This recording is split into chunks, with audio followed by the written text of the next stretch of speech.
la historia de Portugal en el siglo XX.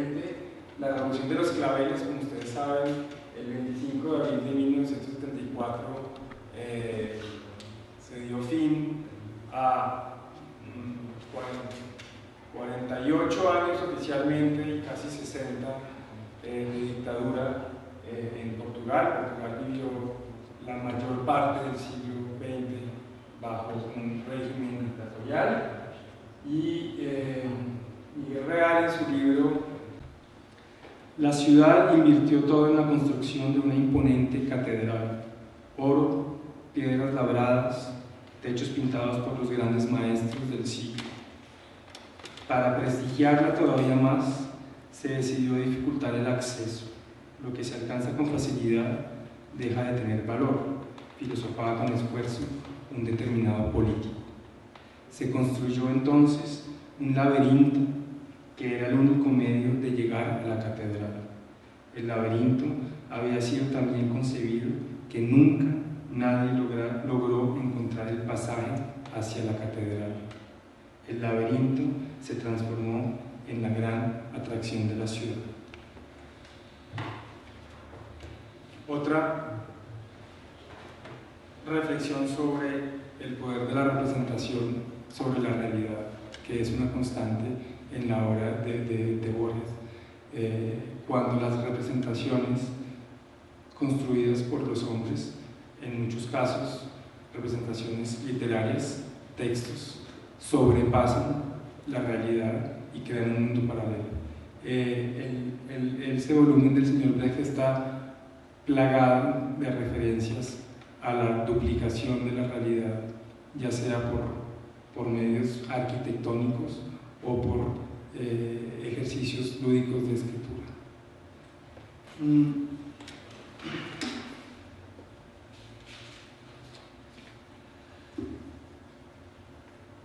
Quería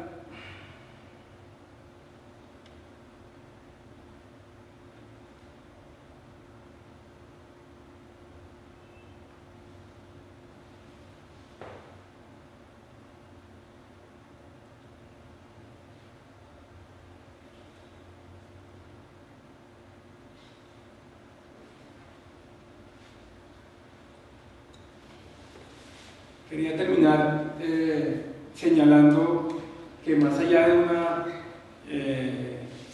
influencia directa de la obra de Borges en estos autores, lo que hay es una presencia de los diferentes mecanismos y las diferentes estructuras en la obra de Borges que son retomadas en estos autores, en estos libros específicos. No es una constante de toda la obra, pero los dos autores en este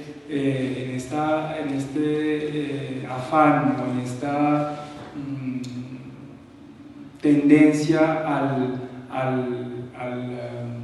cosmopolitismo, a la escritura cosmopolita de la que hablaba Miguel Real, lo que hacen es integrar de manera bastante natural, evidentemente adaptándola a cada una de sus circunstancias, integrar ese dispositivo lúdico que existe en Jorge Luis Borges y que en sus mundos, en sus universos cerrados, ya sean el de González de Tavares o el de Alfonso Cruz, funcionan a mi modo de ver de manera bastante asombrosa, porque pienso que más allá de una simple mención, una simple influencia declarada, hay mucho más que eso, y es recoger el legado de una profunda reflexión, como dije, de la historia con H mayúscula y la creación de ficción. Muchas gracias. Si tienen alguna pregunta. Felipe, muchas gracias. Yo tengo una pregunta, es básicamente especulativa. La pregunta es: ¿por qué se está utilizando Borges tanto por los escritores de la generación de Tavares y de Cruz? Estoy pensando, por ejemplo, en el libro de los primeros libros de Bolaño, La literatura nazi en América, que es una ficcionalización de una historia literaria, por ejemplo. También estoy pensando en un español que es físico, pero que es escritor, que es Agustín Fernández Mayo, que tiene una trilogía que se llama Nocilla Dream, si no estoy mal, y tiene un libro que María Kodama mandó a retirar que se llama Borges Remix. Sí. ¿Qué es lo que está pasando con Borges? ¿Qué piensa usted que está siendo retomado y utilizado por personas que no tienen ninguna relación los unos con los otros, excepto una relación de generación, y desde el momento en que escriben, que empieza a ser el foco de interés, ¿no? Sí, yo creo que hay como varios niveles, ¿no? Yo pienso que, pues, a nivel local, digamos, de la literatura argentina,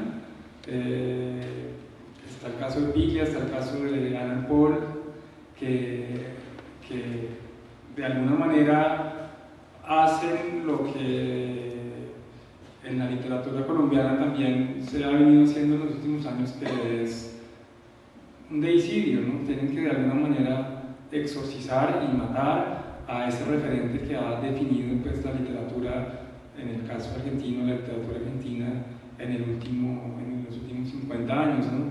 Pero yo pienso que ya a nivel más extrapolado, en horizontes que no tienen ya tanta influencia, es mucho más interesante la manera como se retoma la figura de Borges. ¿Por qué? Yo creo que porque la literatura, no sé, la literatura de Borges es tan universal, que plantea unas cuestiones esenciales, pero también universales, que pueden ser retomadas por cualquier tipo de escritura dentro del contexto particular en el que cada una de esas se inscriben. Pero ¿por qué? Por la respuesta a por qué tantos escritores están retomando de alguna manera la literatura de Borges, no tengo respuesta, pero también me parece que hace parte como de la progresión natural de las cosas, y estamos en un momento en el que la literatura de Borges se está leyendo de otra manera totalmente diferente, ya no con los ojos del siglo XX, ya no únicamente en una dirección ya sea política o metafísica para algunos o psicoanalítica para otros. Ya estamos dejando ese tipo de aproximaciones y estamos pasando a otro nivel de interpretación y de utilización, en el buen sentido de la palabra, de lo que Borges pudo haber legado, ¿no? Una de las ideas que más repetía Borges en sus entrevistas y en sus ensayos era que nada de lo que él escribía era nuevo. Él estaba reescribiendo historias de otros, y era en su idea el eterno retorno. Todas las ideas van a circular y yo las escribo, pero yo no estoy escribiendo nada nuevo, sino que todo hace parte de una cadena.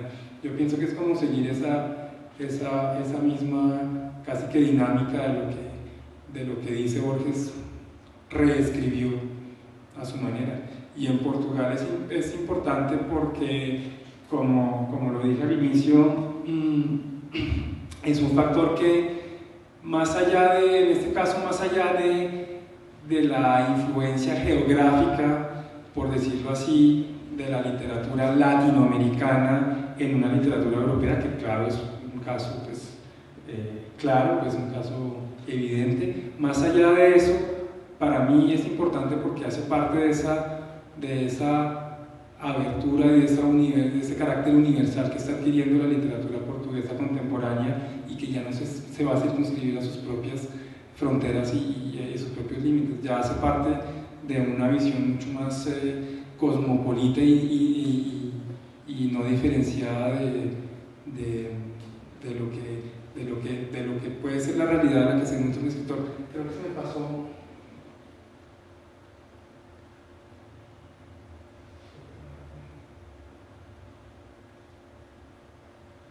Esta cita, que es muy interesante, es un comentario del corresponsal del País en Lisboa, que entrevista y está comentando, dice: el mundo se ha estrechado, las ciudades han dejado de ser particulares y únicas y han pasado a ser todas muy parecidas, perdiendo en el camino su propia identidad.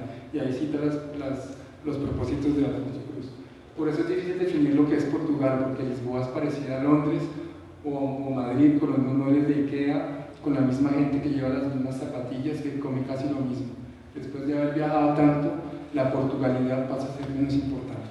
Y esto para la literatura portuguesa contemporánea es muy importante, tener otro tipo de referentes y tener referentes comunes, ya no a la cultura portuguesa, sino a un contexto global, contemporáneo, que ya hace que la literatura portuguesa, los problemas de la literatura portuguesa son los problemas de cualquier tipo de escritura contemporánea, ya no son únicamente los de un cierto grupo de personas casi que encerrados o delimitados por unas circunstancias políticas y económicas y geográficas como eran las de casi todo el siglo XX, ¿no?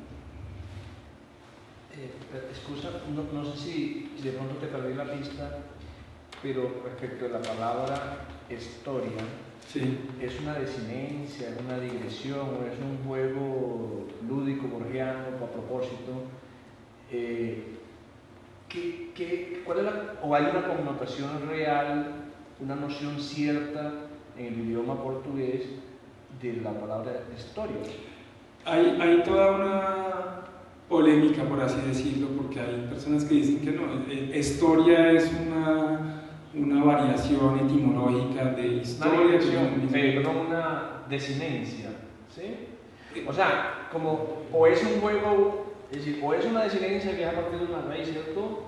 O es un juego lúdico con esa gran palabra escrita en mayúscula que es historia, que sería muy borgiano, ¿no? Sí. De degradar un poco la noción esa grandiosa de esa historia escrita con mayúscula para convertirla en algo menor, exacto, en algo lúdico, que sí, sería esa palabra ya menor, historia, no sé, quiero que... Exacto, lo que es lúdico en esta obra de Alfonso Cruz es la utilización, no tanto ni la intención ni la adjudicación del término historia, es la utilización de ese término que es popular, conocido en la cultura brasilera como siendo un género menor, entre comillas, de la historia. La historia es lo que es una fábula, es lo que se transmite más por la literatura y la tradición oral, y es un término totalmente exento de polémica, digamos, en el contexto cultural brasileño. No hay ningún tipo de malinterpretación, o por lo menos de ambigüedad referente al término. Las historias siempre se refieren más a fábulas de transmisión oral, por oposición a las historias con H, que supuestamente vehiculan pues algún tipo de versión oficial de las cosas. Lo que hace Alfonso Cruz es este juego lúdico, como usted señalaba, de hacer una enciclopedia de la historia universal, casi que sacralizando el término de historia a un nivel mucho más enciclopédico y a un nivel casi que, pues sí, borgiano, en el sentido de creación de falsas bibliotecas y de bibliotecas inexistentes y todo ese tipo de juegos. Una manera de hacer arribar esa pequeña historia al gran escenario universal, o sea, una asunción de esa historia menor como una gran historia. Claro, por el hecho mismo de conceptualizar y de clasificar taxonómicamente las historias que él cuenta bajo la forma de una enciclopedia, que de hecho cuando uno mira son unos pequeños volúmenes de 50 páginas muy leves en el buen sentido de la palabra, pero claro, hay una voluntad de llevar a un terreno, entre comillas, de lo oculto y de lo serio la palabra o la significación del término historia. Lo que pasa es que si bien es una intención lúdica y también de mezclar o confundir los orígenes de las leyendas o fábulas o narrativas que ahí se cuentan. Es un juego lúdico que tiene un alcance bastante limitado porque el término historia y la ambigüedad o pues la duplicidad entre historia e historia se acaba en el contexto portugués y brasileño, ¿no? Es una palabra, es un término intraducible al español y me imagino a otras lenguas. No hay esa pequeña diferencia que permitiera a un traductor encontrar esa pequeña particularidad de la historia con respecto a la historia, ¿no? ¿No sería asimilable, ya como última inquietud, al inglés en el history y story? Sí, claro, hay algo de eso. En inglés la H de history es mucho más referida a la versión oficial, y story tiene algo mucho más que ver con la narración, etc. Pero se perdería, pienso yo, el carácter de popular asociado a la historia y de oralidades y de leyenda asociado a la historia, que no sé si no soy especialista del inglés, pero no sé si en story y history la ambigüedad se mantiene, o por lo menos se traduce en los mismos términos, no sé. En todo caso sí. Digamos que el juego lúdico de Alfonso Cruz es sacralizar, entre comillas, ese tipo de versiones no oficiales bajo una forma enciclopédica, ¿no?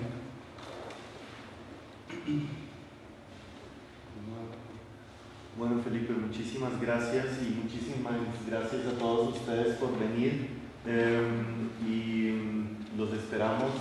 Por favor, estén pendientes de la nueva programación de septiembre que saldrá dentro de poco. Gracias, y los animo a leer versiones o pequeños extractos de estos dos escritores que tienen unas cosas muy interesantes. Sí, la pregunta es, ¿por dónde empezar de los libros traducidos? ¿Por dónde empezar con Tavares y con Cruz? Pues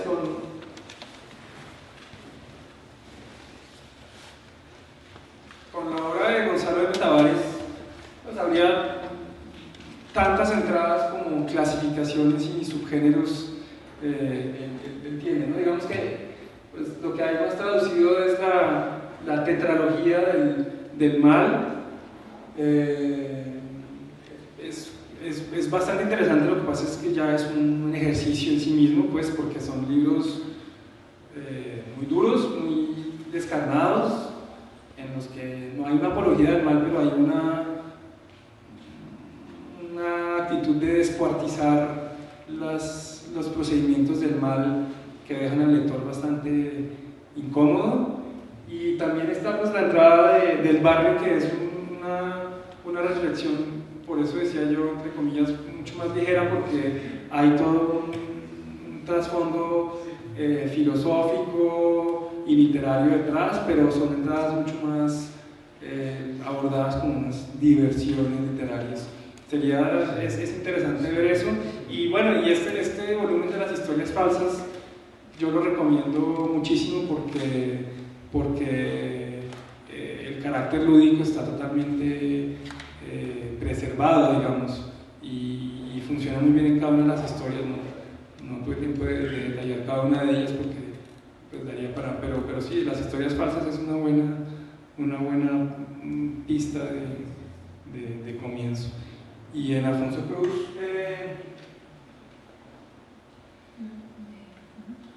pues digamos que aquí hay unos dos extractos de la historia de la Enciclopedia de la Historia Universal, y las dos novelas, los dos relatos ficcionales del pintor de Bajo Lavalosas y Jesucristo Vía Cerveza son, diría, abordables por igual, porque porque cada uno hace esa recreación lúdica de diferentes temas de la cultura, siempre tiene una idea muy personal y una visión muy íntima del mundo, hasta infantil porque los ojos de los narradores casi siempre son ojos de un niño chiquito, y son historias que tienen mucha sensibilidad y que dan me parece a mí que dan una buena visión panorámica de lo que es el universo de Alfonso Cruz y la diversidad que hay en el universo de Alfonso Cruz y en el personaje de Alfonso Cruz, porque no me parece insignificante que estas dos nuevas voces de la literatura portuguesa sean tan polifacéticos y tan abiertos a todo tipo de expresión, ¿no? Digamos, Borges sí era muy lúdico, pero era un tipo muy serio, pues era un intelectual muy comprometido con la escritura como único medio de expresión del pensamiento. Estos dos autores tienen una serie de lenguajes de expresión mucho más abierta y variable y contemporánea, adaptada a las circunstancias de hoy en día, que los hace bastante interesantes. Muchas gracias, Felipe.